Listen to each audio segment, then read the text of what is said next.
This call is now being recorded. This call is now taking notes.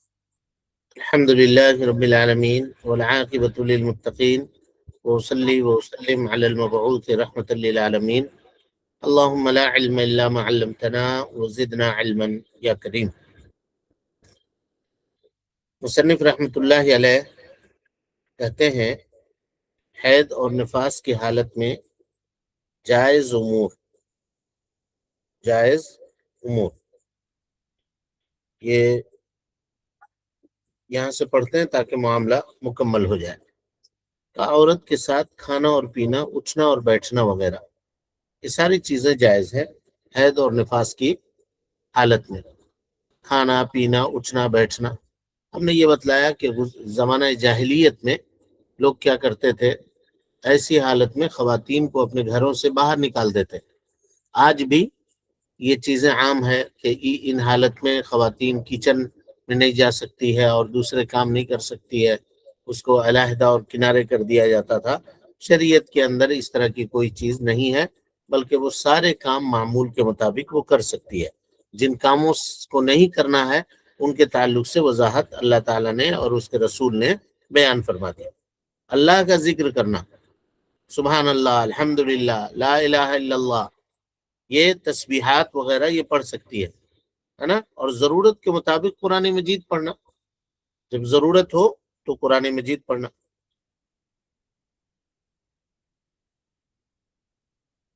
بیت اللہ کا طواف نہیں کرے گی، اس کے علاوہ حج کے جو کام ہے وہ کر سکتی ہے خاتون اس حالت میں. یعنی منی جائے گی، مزدلفہ جائے گی، یہ سارے کام کر سکتی ہے. اب اس کے بعد کہہ رہے ہیں استحاضہ. استحاضہ اس خون کو کہتے ہیں جو بعض خواتین کو عادت کے علاوہ آتا ہے. عادت کے علاوہ یعنی کسی بیماری کی وجہ سے. حید کے ساتھ یہ معاملہ ہے کہ وہ بغیر کسی بیماری سے طبعی طور پر نیچرل وہ معاملہ ہے، اس کے لیے کوئی بیماری وغیرہ نہیں ہے. اور یہ جو ہے استحاضہ، اس کے لیے معاملہ یہ ہے کہ وہ کسی بیماری کی وجہ سے ایسا ہوتا ہے اور وہ عادت کے علاوہ ہوتا ہے، یعنی حیض کے علاوہ ہوتا ہے. اس کی 3 صورتیں ہیں، اس کو غور سے سمجھیے. اس عورت کے ایام حیض متعین ہو، یعنی اس کی عادت متعین ہو کہ 5 دن، 6 دن، 7 دن، 8 دن، اس کے ساتھ یہ معاملہ پیش آتا ہے.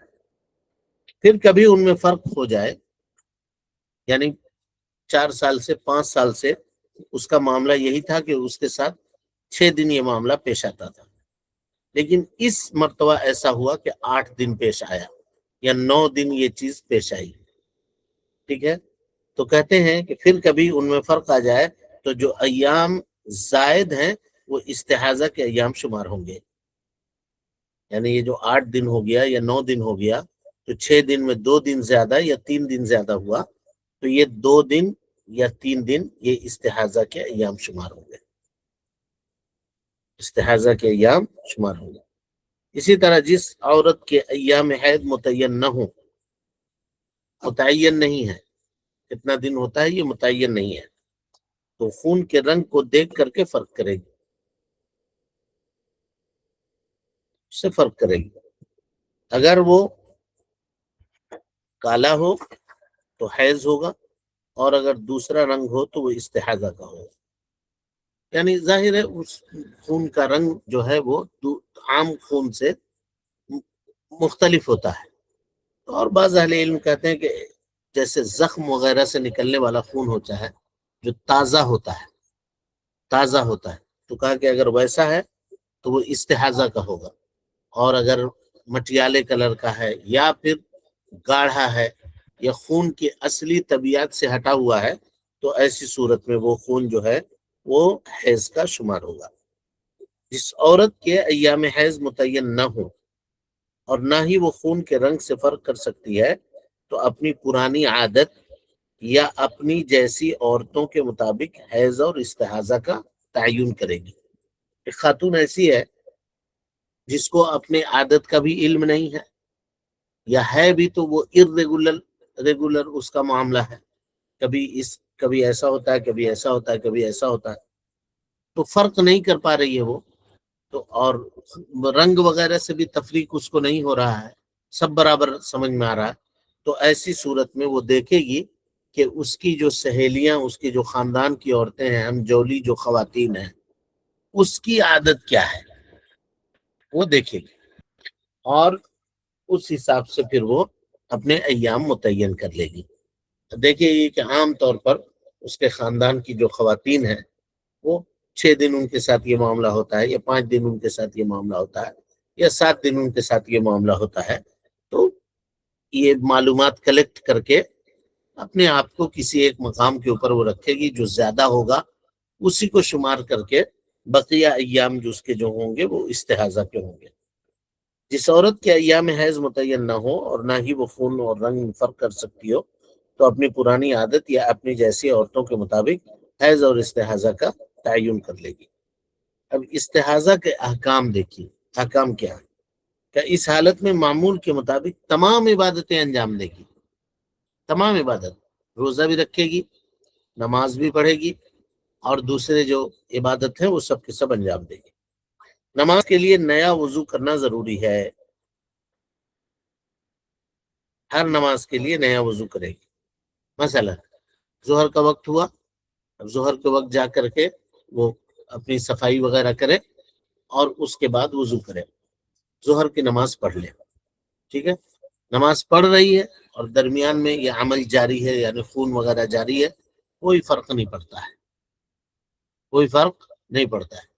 اگر نماز یعنی ظہر مکمل کر لی، پڑھ لی، اب اس کے بعد وہ چاہتی ہے کچھ نفل نمازیں پڑھنا، پڑھ سکتی ہے، کوئی حرج کی بات نہیں ہے، اسی وضو سے پڑھ سکتی ہے، اس کا وضو نہیں ٹوٹے گا، الا یہ کہ نواقض وضو میں سے کچھ ہو جائے، کوئی دوسری چیز ہو جائے، مثلا اس نے وضو کیا، ظہر کی نماز ادا کی، اب اس کے بعد نواقض وضو میں سے کوئی ایک معاملہ ہو گیا، مثلا استنجا کرنے کی ضرورت پیش آ گئی یا ہوا خارج ہو گئی، تو وضو ظاہر ٹوٹ جائے گا۔ لیکن اگر کوئی دوسری چیز نہیں ہوئی ہے، صرف یہی معاملہ ہے، تو عصر تک اگر وضو باقی ہے تو عصر تک وہ نفل نماز بھی پڑھ سکتی ہے، قرآن مجید کی تلاوت بھی کر سکتی ہے، لیکن جیسے عصر کی اذان ہوگی، اس کے ظہر کے وقت اس نے جو وضو بنایا تھا وہ وضو ٹوٹ جائے گا، پھر سے اس کو جا کر کے صفائی وغیرہ کر کے پھر دوبارہ وضو کر کے عصر کی نماز پڑھنی ہوگی۔ اب عصر سے لے کر کے مغرب تک اگر کوئی ناقض نہیں آیا، کوئی ناقض نہیں آیا تو اس کا وضو باقی ہے، لیکن جیسے مغرب کے مغرب کی اذان ہوگی اس کا وضو ختم ہو جائے گا، پھر اس کو دوبارہ صفائی وغیرہ کر کے پھر سے وضو کرنا ہوگا۔ امید کی آپ سمجھ گئے ہوں گے یہ مسئلہ۔ ہر نماز کے لیے نیا وضو کرنا ضروری ہے، اگر ہر نماز کے لیے غسل کر سکتی ہے تو یہ مستحب ہے، ہر نماز کے لیے غسل، تو دن بھر میں 5 غسل ہو جائے گا، اگر کر سکتی ہے کوئی تو مستحب ہے، کرنا چاہیے، اور اگر ایک غسل کے ساتھ ظہر اور عصر کو جمع کرے اور مغرب اور عشاء کو ایک غسل کے ساتھ جمع کرے تو یہ بھی مستحب ہے۔ اس میں دن بھر میں 5 غسل کرنے پڑیں گے اور اس میں 3 غسل کرنے پڑیں گے۔ یہ کیسے ہوگا؟ کہ ظہر کے وقت میں غسل کرے مثلا، اور اس کے بعد ظہر پڑھے پھر عصر بھی پڑھ لے، جمع تقدیم ہو گیا۔ اب اس کے بعد مغرب کے وقت میں غسل کرے، مغرب پڑھے، اس کے بعد عشاء بھی پڑھ لے، اور فجر کے لیے پھر الگ سے غسل کرے۔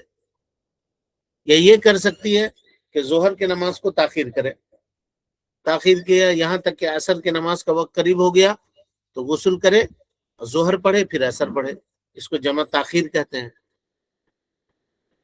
مغرب کی نماز کو مؤخر کرے، تاخیر کرے، یہاں تک کہ عشاء کی نماز کا وقت قریب ہو گیا، تو اب اس کے بعد عشاء کی نماز ادا کر لے، پہلے مغرب ادا کرے پھر عشاء کی ادا کرے، غسل کرے پہلے مغرب ادا کرے پھر عشاء ادا کرے، اس طرح سے، اور فجر کو اس کے وقت کے اوپر پڑھنا پڑے گا۔ لیکن یہ مستحب ہے، مستحب عمل ہے جی۔ اب یہاں سوالات ہیں،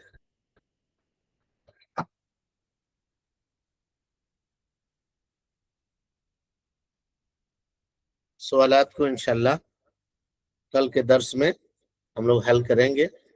اس کو اچھی طریقے سے آپ لوگ پڑھ کے آئیے. آج آگے بڑھتے ہیں. کتاب الصلاح، نماز کے مسائل. ظاہر ہے نماز ادا کرنے سے پہلے انسان کو مسجد جانا ہوتا ہے، تب جا کر کے وہاں وہ نماز ادا کرے گا. تو مسجد جانے کے آداب کو بیان کر رہے ہیں مصنف رحمۃ اللہ علیہ. نمبر 1، باوضو ہو کر جانا. آدمی کوشش کرے کہ اپنے گھر میں وضو کر کے مسجد جائے. کیوں؟ کیونکہ نبی صلی اللہ علیہ وسلم کی حدیث ہے کہ جو آدمی اپنے گھر میں وضو کرتا ہے اور نماز کے لیے نکلتا ہے تو جتنے قدم وہ اٹھا رہا ہے مسجد کی جانب، اللہ سبحانہ و تعالی اس کے گناہوں کو معاف کر رہا ہے اور اس کے درجات کو بلند کرتا ہے. تو یہ فضیلت. وضو کر کے نکلنے والا آدمی جب تک چل کر کے جا رہا ہے مسجد تک وہ نماز ہی میں ہے. وہ آدمی کس میں ہے؟ نماز ہی میں ہے. باوضو ہو کر، اسی لیے انسان کو چاہیے کہ وہ باوضو ہو کر مسجد جائے. یہ نہ سوچے کہ چلو مسجد میں وضو کا تو انتظام ہے وہیں وضو کر لیں گے. ایسا نہ کریں. گھر سے باوضو ہو کر وضو کر کے نکلے. یہ زیادہ بہتر اور ثواب کمانے کے اعتبار سے زیادہ اچھا اور مناسب ہے. نمبر 1، گھر سے نکلنے کی دعا پڑھنا.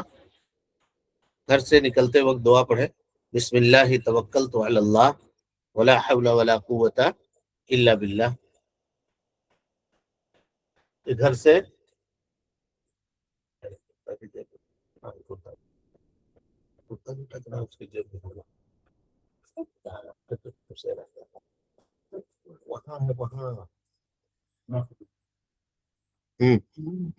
تو کہا گھر سے نکلنے کی دعا پڑھے، بسم اللہ توکلت علی اللہ ولا حول ولا قوت الا باللہ. بسم اللہ، اللہ کے نام سے شروع کرتے ہیں. توکلت علی اللہ، میں اللہ کے اوپر بھروسہ کرتا ہوں اور نہیں ہے کوئی قوت، نہیں ہے کوئی طاقت مگر اللہ سبحانہ و تعالی. یعنی ہمارے پاس نہ تو نیکی کرنے کی قوت ہے اور نہ گناہوں سے بچنے کی طاقت ہے، مگر یہ کہ اللہ سبحانہ و تعالی جب اس کی توفیق دے. یہ دعا پڑھ کر کے آدمی کو اپنے گھر سے نکلنا چاہیے. نمبر 3، سنجیدگی اور وقار کے ساتھ چلنا. بہت ہڑبڑ دوڑتے دوڑتے جا رہے ہیں.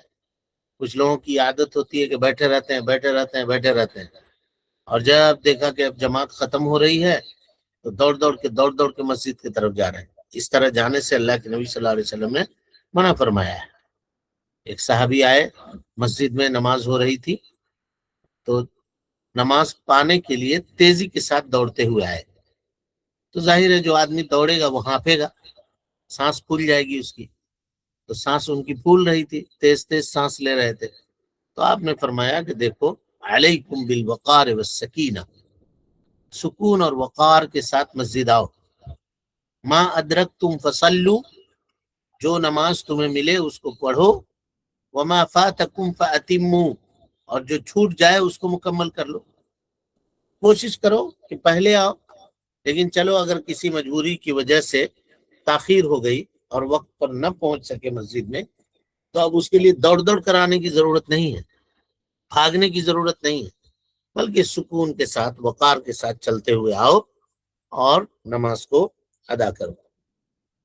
مسجد میں داخل ہوتے ہوئے پہلے دایاں پیر داخل کرنا. اچھا، یہاں ایک اور بات دیکھیے، سنجیدگی اور وقار کے ساتھ چلنے کے لیے کیوں کہا؟ اس لیے کہا کہ اگر آدمی تیز چلے گا نا تو سانسیں اس کی اکھڑ جائیں گی. دوڑنے والا ہانفتا ہے تو عبادت میں خلل ہوگا، ذکر و اذکار صحیح طریقے سے نہیں ادا کر سکتا ہے. اب اسی پر آپ قیاس کیجئے کہ موبائل لے کر کے آئے ہوئے ہیں یا کوئی اور ایسی چیز لے کر کے آئے ہوئے ہیں جس سے دماغ بھٹکا ہوا ہے انسان کا، کیسے اس سے وہ ذکر و اذکار کر سکتا ہے؟ تو چاہیے کہ آدمی پورے ہوش و حواس میں رہے اور موبائل اگر ہے تو اس کو سوئچ آف کر دے، بند کر دے، اور بند کر کے جیب میں رکھ کر کے پھر نماز ادا کرے. مسجد میں داخل ہوتے ہوئے پہلے دائیں پیر داخل کرنا اور یہ دعا پڑھنا چاہیے. جب مسجد میں کوئی آدمی داخل ہو تو پہلے دائیں پیر کو آگے بڑھائے اور یہ دعا پڑھے. کیا دعا پڑھے؟ اللہم افتح لی ابواب رحمتک، اے اللہ میرے لیے اپنے رحمت کے دروازے کھول دے، اپنے رحمت کے دروازے میرے لیے کھول دے، یہ دعا پڑھے۔ اور ایک حدیث میں ہے بسم اللہ، یہ کہے بسم اللہ والصلاة والسلام علی رسول اللہ اللہم افتح لی ابواب رحمتک، یہ دعا بھی ثابت ہے۔ بسم اللہ والصلاة والسلام علی رسول اللہ اللہم افتح لی ابواب رحمتک۔ اور ایک حدیث میں ہے بسم اللہ والسلام علی رسول اللہ، یہاں صلاۃ کا ذکر نہیں ہے، بسم اللہ والسلام علی رسول اللہ اللہم افتح لی ابواب رحمتک۔ اور جب مسجد سے نکلے، یعنی مسجد میں نماز وغیرہ پڑھ لیا، اور پڑھ کر کے جب آپ نکل رہے ہیں، چاہے بازار جا رہے ہوں، چاہے گھر جا رہے ہوں، کہیں بھی جا رہے ہوں، تو پہلے بایاں پیر باہر کرنا چاہیے، بائیں پیر کو داخل ہوتے وقت دائیں پیر داخل کیا تھا، نکلتے وقت بائیں پیر باہر نکالے، اور یہ دعا پڑھے اللہم انی اسألوک من فضلک، اے اللہ میں تجھ سے تیرے فضل کا سوال کرتا ہوں، تجھ سے تیرے فضل کا میں سوال کرتا ہوں، یہ دعا پڑھے وہ آدمی۔ یہاں بھی یہ کہہ سکتا ہے بسم اللہ والصلاة والسلام علی رسول اللہ اللہم انی اسألوک من فضلک، اللہم انی اسألوک من فضلک۔ اور یہاں اہل علم نے بیان کیا کہ فضل سے مراد کیا ہے؟ روزی ہے، روزی ہے، یعنی جب آدمی نماز پڑھ کے فارغ ہو گیا تو اب اللہ سبحانہ و تعالیٰ سے وہ روزی طلب کر رہا ہے کہ اے اللہ اب میں اپنے کام میں، اپنے کاروبار میں، اپنی تجارت میں نکل رہا ہوں، اب تو مجھے روزی عطا فرما دے، کاروبار میں جو فائدہ اور نفع ہونے والا ہے وہ نفع اور فائدہ اللہ سبحانہ و تعالیٰ مجھے تو دے دے۔ کہہ رہے ہیں کہ مسجد کے بعض آداب ہیں، مسجد میں، یہ مسجد ظاہر ہے اللہ سبحانہ و تعالیٰ کا گھر ہے، تو اس کے کچھ آداب ہیں، اس کو اپنی نگاہ میں رکھنا یہ بہت ضروری ہے۔ مسجد میں داخل ہونے کے بعد جب آدمی مسجد میں داخل ہو جائے تو بیٹھنے سے پہلے 2 رکعت نماز ادا کرے، ہرگز نہ بیٹھے۔ کچھ لوگوں کو دیکھیے گا سیدھے جاتے ہیں مسجد میں بیٹھ جاتے ہیں، نہیں بیٹھنا ہے، یہاں تک کہ 2 رکعت نماز پڑھ لے، اس کو تحیۃ المسجد کہتے ہیں، اسی نماز کو تحیۃ المسجد کہتے ہیں۔ یعنی جب بھی کوئی آدمی مسجد جائے اور بیٹھنے کا ارادہ کرے مسجد میں تو اسے چاہیے کہ وہ 2 رکعت نماز پڑھے۔ اب کوئی آدمی پہنچا، اب دیکھا کہ نماز جماعت کھڑے ہونے میں 2 منٹ ہے صرف، اور 2 منٹ میں ہم 2 رکعت نماز نہیں پڑھ سکتے ہیں، معلوم ہے اس کو، تو ایسی صورت میں وہ کھڑے رہے، نہیں بیٹھے، کسی ایک کنارے ہو جائے اور کھڑے رہے، اور جب سب بندی ہو، اقامت ہو، تو پھر صف میں لگ جائے اور نماز ادا کرے، لیکن بیٹھے نہیں۔ اب اگر کوئی آدمی ممنوع وقت میں داخل ہوا، جس میں نماز پڑھنا ممنوع ہے، اس وقت میں سورج کے طلوع ہوتے وقت، سورج کے غروب ہوتے وقت، اسی طریقے سے زوال کے وقت مسجد میں داخل ہوا، تو کیا یہ نماز پڑھے گا؟ تو اہل علم کے صحیح قول کے مطابق پڑھے گا۔ اگر وہ بیٹھنا چاہتا ہے تو پڑھے گا، کیونکہ یہ ذوات اسباب ہے، سبب والی نماز ہے، اور مسجد میں داخل ہونے کے سبب سے یہ نماز ہم پڑھ رہے ہیں تو پڑھ سکتے ہیں، اور پڑھے بغیر اس کو نہیں بیٹھنا چاہیے، یا نہیں تو وہ کھڑے رہے۔ ایک ہاتھ کی انگلیوں کو دوسرے ہاتھ کی انگلیوں میں ڈالنا منع ہے، اس کو تشبیک کہتے ہیں۔ تشبیک مانے ہاتھ کی انگلیاں ہیں نا، یہ ایک دوسرے میں اندر داخل کرنا مسجد میں یہ منع ہے۔ کیوں؟ کیونکہ یہ سستی کی علامت ہے، اور اللہ کے نبی صلی اللہ علیہ وسلم نے اس سے منع کیا ہے، اس سے منع کیا ہے۔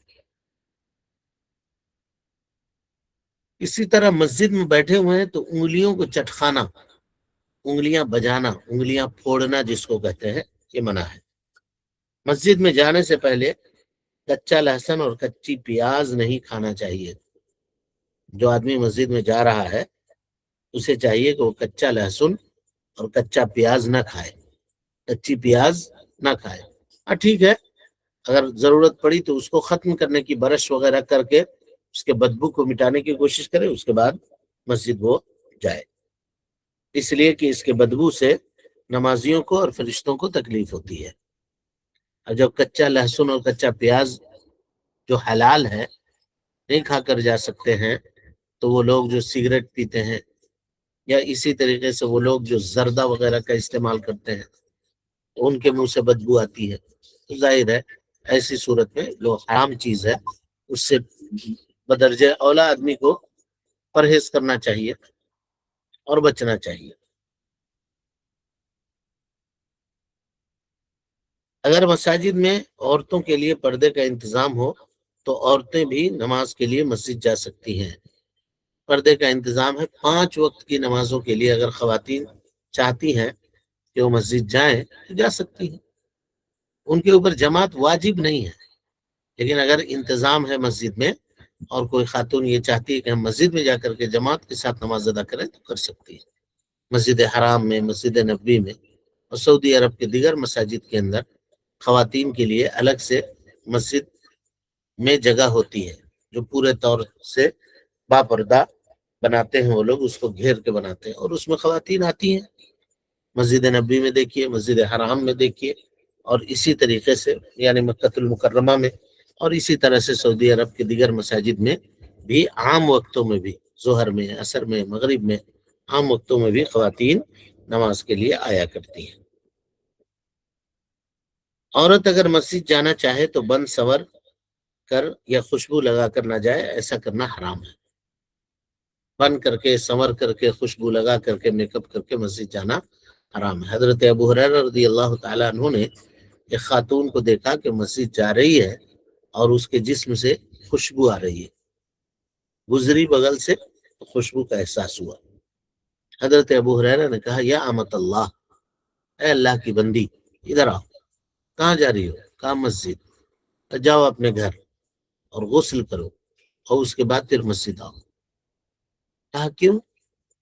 کہا اس لیے کہ تمہارے جسم سے خوشبو آ رہی ہے۔ کہا حرج کیا ہے اس میں؟ کہا میں نے اللہ کے نبی صلی اللہ علیہ وسلم کو یہ کہتے ہوئے سنا ہے کہ وہ خاتون جو خوشبو لگا کر کے مسجد جاتی ہے، ہاں، وہ اس کے لیے جائز نہیں ہے کہ وہ خوشبو لگا کر کے مسجد جائے، تو تمہارا یہ عمل نبی صلی اللہ علیہ وسلم کے حکم کے مخالف ہے، تو ایسا کرنے سے اجتناب کرو اور بچو۔ لہذا خوشبو لگا کر کے، بند سور کر کے آدمی کو مسجد نہیں جانا چاہیے۔ نارمل جو حالت ہے اسی حالت میں مسجد جائے خاتون، یہ خاتون کے لیے ہے۔ اور مرد کے لیے مستحب ہے کہ وہ خوشبو وغیرہ لگا کر کے، اچھے کپڑے پہن کر کے مسجد میں جائے۔ عورت کے لیے مسجد کے بجائے اپنے گھر میں نماز پڑھنا یہ افضل ہے، گھر میں نماز پڑھنا اس کے لیے افضل ہے، تاہم مسجد جانے سے منع نہیں ہے، روکا نہیں گیا ہے۔ اور اللہ کے نبی صلی اللہ علیہ وسلم نے فرمایا لا تمنعوا اماء اللہ مساجد اللہ، اللہ کی بندیوں کو مسجد جانے سے نہ روکو، نہ منع کرو۔ آج کل جو جہالت عام ہے وہ یہی وجہ ہے کہ خواتین کو مسجد سے الگ کر دیا گیا۔ لوگ کہتے ہیں کہ مسجد جانے سے فتنہ ہوتا ہے، بازار میں اور دوسری جگہوں پر، شرک کے اڈوں پر خواتین کھلے عام جا سکتی ہیں، لیکن مسجد جانا یہ فتنے کا باعث بن گیا۔ یہ کسی بھی صورت پہ یہ جائز نہیں ہے، خواتین کو مسجد سے روکنا نہیں چاہیے، بلکہ دینی اور شرعی معاملات کو سننے سے، اور خطبہ وغیرہ جمعہ کے خطبے ہیں، اس سے ان کی اصلاح ہوتی ہے۔ تو اگر ہم چاہتے ہیں کہ معاشرے میں اصلاح ہو تو خواتین کے لیے مسجد کے دروازے کھلے رکھنی چاہیے۔ ہاں، تاہم ان کے لیے یہ ضروری ہے کہ الگ سے ان کا انتظام کیا جائے، ان کے پردے وغیرہ کا بھرپور خیال رکھا جائے، اور خواتین کو بھی چاہیے کہ جو مسجد جا رہی ہیں وہ پورے پردے کے اہتمام کے ساتھ مسجد جائیں۔ دیکھیے آج کل معاملات کو الٹ دیا لوگوں نے، خاتون جب اپنے گھر میں ہوتی ہے تو عام نارمل لباس میں ہوتی ہے، کوئی بغیر کسی سنگار پٹار کے اپنے گھر میں ہوتی ہے، لیکن جیسے گھر سے باہر نکلتی ہے تو وہ اچھا کپڑا پہنتی ہے اور خوشبو وغیرہ کا استعمال کرتی ہے اور دوسری چیزیں، یہ جائز نہیں ہے۔ گھر میں وہ کرے، اپنے شوہر کے لیے کرے، اور اگر خاتون بغیر شوہر والی ہے تو اس کے لیے میک اپ ہے ہی نہیں، اس کے لیے میک اپ کرے گی وہ۔ جائز نہیں ہے. ہاں جب شوہر والی ہو تو شوہر کے لیے میک اپ کرے. ٹھیک. اس کے بعد کہا مسجد کو جانے کے 3 آداب کا ذکر کریں. یہ سوالات ہیں، انشاءاللہ کل کے مکمل درس میں اس کو بھی ہم لوگ حل کرنے کی کوشش کریں گے. اللہ تعالیٰ سے دعا ہے، اور پھر اذان اور اقامت پڑھیں گے. رب العالمین سے دعا ہے کہ وہ ہم سب کو حسن عمل کی توفیق دے، ہم سب کی اصلاح فرمائے، نیکیوں کو قبول کرے، سیئات سے درگزر فرمائے، جب تک زندہ رکھے دین اسلام پہ زندہ رکھے، اور جب اٹھائے ایمان پہ اٹھائے. آمین. واخر دعوانا ان الحمدللہ.